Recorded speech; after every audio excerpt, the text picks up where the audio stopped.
Camera ஒளிக்குள்ளம் பதுவா contract வர்றா திரையில் கதை சொல்ல விமர்சனம் அல்ல இது ஒரு சினிமா பயணம் கண்ட திறப்பார் அவர் மனதில் கலைஞன்.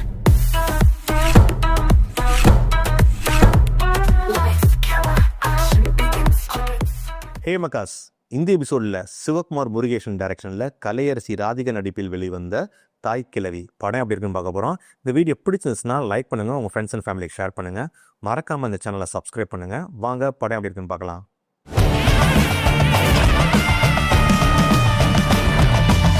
இந்த படத்தோட கதை என்னன்னா, மதுரை விக்ரமகுளத்தை சேர்ந்தவங்க தான் ராதிகா. புருஷனை விட்டு பிரிஞ்சு வாழ்ற மக பேரனோட வாழ்ந்துட்டு வராங்க. அந்த ஊர் மக்களுக்கு வட்டிக்கு பணம் கொடுத்து அடாவடியா வசூல் பண்ணிட்டு அலப்பறை பண்ணிட்டு வாழ்றாங்க. இதனால மொத்த ஊருமே இவங்க மேல வன்மத்துல இருக்காங்க. ஒரு நாள் சுயநினைவுல இருந்து படுத்து படுக்கையாயிடுறாங்க ராதிகா. இதனால மொத்த ஊருமே சந்தோஷப்படுறாங்க. இந்த விஷயத்த சொத்து பிரச்சனையில பிரிஞ்சு போன 3 மகன்களுக்கும் சொல்லி அனுப்புறாங்க. 3 பேரும் வேண்டா வெறுப்பா வராங்க அவங்கவுங்க ஃபேமிலியோட. ராதிகா சைகை மொழியில ஏதோ சொல்ல ட்ரை பண்ணிக்கிட்டே இருக்காங்க. இதை என்னன்னு கண்டுபிடிக்கிறதுக்காக அந்த ஊர்ல சொந்தக்காரரான முனிஸ்காந்தா கூட்டிட்டு வராங்க. அவரும் அதை கண்டுபிடிக்க ஏதோ ட்ரை பண்றாரு, ஆனா கண்டுபிடிச்ச பாடு இல்ல. இந்த நேரத்துல மதுரையிலிருந்து இளவரசு ராதிகாவை பார்க்க வராரு. நான் நகைக்கடை வச்சிருக்கேன் மதுரையில, என்கிட்ட 120 பவுன் அம்மா நகை வாங்கியிருக்காங்கன்னு சொல்லிட்டு போயிடுறாரு. அவ்வளவுதான், ராதிகாவை பிழைக்க வைக்க 3 மகங்களும் போட்டி போட்டு பிரைவேட் ஹாஸ்பிட்டல்ல சேர்க்கிறாங்க. ராதிகா பிழைச்சு வந்தாங்களா இல்லையா, அந்த 160 பவுன் இவங்களுக்கு கிடைச்சிச்சா இல்லையான்றதான் அந்த படத்தோட மொத்த கதையே. பேசி முடிச்சுக்கிறோம், நீ முதல்ல வெளியே வாத்தா. இந்த படம் எப்படி இருந்துச்சுன்னா, படத்தோட ஸ்டார்டிங்ல ஸ்ட்ரைட்டா கதைக்குள்ள போயிட்டாங்க. ராதிகாவோட இன்ட்ரோ சாங்லயே அந்த கேரக்டரை படுக்க வச்சிடறாங்க. ஆனா அந்த கேரக்டரை பேஸ் பண்ணி தான் மொத்த ஸ்கிரீன் பிளேயும் எழுதியிருக்காங்க. ராதிகா மகன் ரேச்சல் ரெபாக்கு ஒரு இன்ட்ரோ, 3 பசங்க சிங்கம்புலி, அருள்தாஸ், பாலசரவனுக்கு ஒரு இன்ட்ரோ, மறுபடிய முத்துக்குமாருக்கு இன்ட்ரோ, முனிஸ்காந்தி இன்ட்ரோன்னு சொல்லிட்டு படத்தோட ஃபர்ஸ்ட் ஸ்டாப் இன்ட்ரோவிலே ஓடி போயிருது. ஆனா ஒவ்வொருத்தருக்கும் தனித்தனி பேக் ஸ்டோரி வச்சு அதை ஸ்கிரீன் பிளேல கொண்டு வந்த விதம் சூப்பரா இருந்துச்சு. இன்ட்ரோ சீன்ல இவங்க யூஸ் பண்ண சாங் அட்டகாசமா இருந்துச்சு, பட்டாசா திருக்கி விட்டாங்க. செகண்ட் ஹாஃப்ல பிரைவேட் ஹாஸ்பிட்டல் வர அந்த சீஃப் டாக்டரோட கேரக்டர் சூப்பராக எழுதியிருக்காங்க. ஃபர்ஸ்ட் ஹாஃப்ல நிறைய சீன் காமெடியா இருந்தாலும் செகண்ட் ஹாஃப்ல வர அந்த ஆம்புலன்ஸ் சீனு சொல்லி வச்சு அடிச்சிருக்காங்க. அந்த சீன்ல பாலசரவனோட ஆக்டிங் செம்மையா இருந்துச்சு. அந்த சீனோட ரைட்டிங் தான் மொத்த படத்தையே மாற்றி விட்டுருச்சு.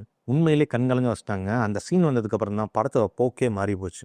செகண்ட் ஹாஃப்ல ஒவ்வொரு பேக் ஸ்டோரியும் ஸ்கிரீன் பிளேல கொண்டு வந்து ஒரு கனெக்ட் பண்ண விதம் சூப்பரா இருந்துச்சு. கிளைமேக்ஸ்ல ராதிகா பிழைச்சாங்களா இல்லையான்றதை விட பெண்களோட தற்சார்பு வாழ்க்கையை பத்தி ஒரு ஸ்ட்ராங்கான மெசேஜ் ஒன்று சொல்லியிருக்காங்க. சும்மா அட்டகாசமா இருந்துச்சு. வீட்டில் இருக்க சின்ன பெண் குழந்தைகளுக்கு சின்ன வயசுலேயே சொல்லிக் கொடுக்க வேண்டிய மெசேஜ் அது. முன்னெல்லாம் ஒவ்வொரு வீட்லயும் ஒரு தாய் கிழவி இருக்கும், அந்தந்த மெசேஜ் அவங்க சொல்லி கொடுத்தாங்க. இன்னைக்கு அந்த நிலைமை இல்லவே இல்லை. அது வீட்லயும் ஒரு தாய் கிழவி இருந்தாங்க, நாங்க அயமான் தான் கூப்பிடுவோம். அவங்க சொல்லிக் கொடுத்த மெசேஜ் நிறைய பேருக்கு புரியவே இல்லை. இங்க இப்ப காலம் கடந்து அந்த விஷயம் ஒவ்வொருத்துக்கும் புரியும் போது அவங்கள நினைச்சு அழுகுறாங்க. தாய் கிழவினா பெரிய கெட்ட வார்த்தைலாம் கிடையாது, காட் மதர் தான் அதுக்கு அர்த்தம். சின்ன சின்ன மிஸ்டேக்ஸ் இருந்தாலும் ஒவ்வொரு கேரக்டர்ல இருந்து அழகா பெர்ஃபார்மன்ஸை வெளியே கொண்டு வந்து அந்த கேரக்டரை அழகா ப்ரெசென்ட் பண்ணி ஸ்கிரீன் பிளேயை வச்சு சூப்பரா தன்னோட படத்துல ஃபர்ஸ்ட் பால்ல 6 அடிச்சிட்டாருன்னு தான் சொல்லணும் சிவகுமார் முருகேசன். சூப்பர். நான் சாகிற வரைக்கும் ஏன் சொத்தை நான் மட்டுமே அனுபவித்தேன்.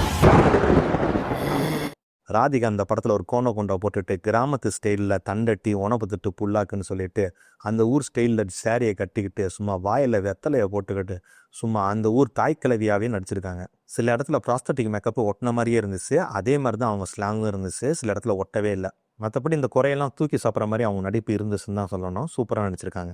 ரெபாக்கா ரேச்சலோட நடிப்பு ரொம்ப மெச்சூரிட்டியா இருந்துச்சு. ஒரு மகா எப்படி இருக்கணுமோ அப்படி வாழ்ந்து காமிச்சிருக்காங்க. சிங்கம்புலி கமல் ரசிகராகவே வராரு. கமலோட பாட்டு, கமல் சம்பந்தப்பட்ட விஷயங்கள்ல படம் ஃபுல்லா அங்கங்க தெளிச்சு விட்டுட்டே வராங்க. அருள்தாஸ் ஆட்டோ ஓட்டுறவரா வராரு. அந்த கேரக்டர் அவர் நல்லாவே நடிச்சிருக்காரு.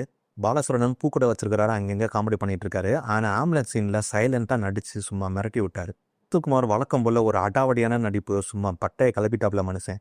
மிஸ்கான் சொல்ல தேவையில்லை. கிளைமேக்ஸ்ல ஒரு பெரிய ட்விஸ்ட் வச்சிருக்காங்க அவர் கேரக்டர்ல, சூப்பரா இருந்துச்சு. அதே மாதிரி சுருதிகாசன் கேரக்டர், ராஜீவ்காந்தி கேரக்டர், அந்த பூசாரியை வர கங்காரு அடிகளார் கேரக்டர்லாம் சூப்பராக இருந்துச்சு. என்னடா பேர்லாம் வித்தியாசமா இருக்குன்னு பாருங்களா, படம் பாருங்க, உங்களுக்கே வித்தியாசமா இருக்கும். ஏண்டிய கிளவி என்ன தடி கையை அடி சொல்லிக்கிருக்கா.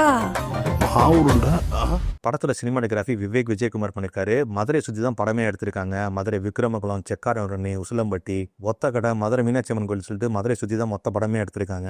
ஒரு சில இடத்துல சிறு சிறு குன்றுகள் ஊரணிலாம் எப்படி பசுமையா இருக்குன்னு காமிச்சிருக்காங்க. அதே மாதிரி மதுரையோட வெயில் தாக்கத்தை அழகா ஸ்கிரீன்ல கொண்டு வந்திருக்காங்க. வாஸ்கே பிரசனோட மியூசிக்ல இன்ட்ரோ சாங் நல்லா இருந்துச்சு. அப்புறம் கிளைமேக்ஸ் சாங் ஒன்று நல்லா இருந்துச்சு. இவரோட பிஜிஎம் தான் படத்துக்கு ஒரு ப்ளஸ் பாயிண்ட்னு சொல்லலாம். அழகா ப்ரெசென்ட் பண்ணியிருக்காரு.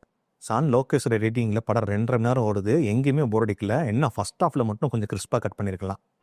படம் எப்படி இருந்துச்சு? தலையில கை வச்சுக்க, அப்பதான் ட்ரெண்டாவ. ஓவராலா இந்த படம் எப்படிச்சுன்னா, படத்துல ஏகப்பட்ட மெசேஜ் இருக்கு. சந்தோஷமா வாழ்றதுக்கு காசு முக்கியமானு தெரியாது, ஆனா மரியாதையா வாழ்றதுக்கு காசு முக்கியம் சொல்றாங்க. அதே மாதிரி பெண்கள் தற்சார்பு வாழ்க்கை வாழணும்னு சொல்லிட்டு ஒரு அழகான மெசேஜ் ஒன்று கொடுத்துருக்காங்க. உழைக்கிற பொழப்புக்கு தான் பெண்களுக்கு சுதந்திரம் வேணும், அது இருந்தால் மற்ற எல்லாமே வந்துடும் சொல்லிட்டு அழகான மெசேஜ் ஒன்று சொல்லியிருக்காங்க.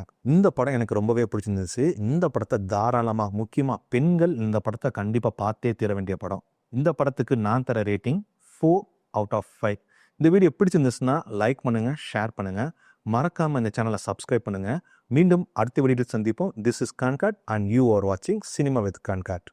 இந்த பல்லாங்குழியை வச்சு இந்த படத்தில் ஒரு மெசேஜ் ஒன்று சொல்லியிருக்காங்க. இப்போல்லாம் யார் விளையாடுறாங்கன்னே தெரியல, தயவு செய்து பெண் குழந்தைகளுக்கு சொல்லிக் கொடுங்க. அந்த மெசேஜ் வேற ஒன்றும் இல்லை, சேவிங்ஸ் தான்.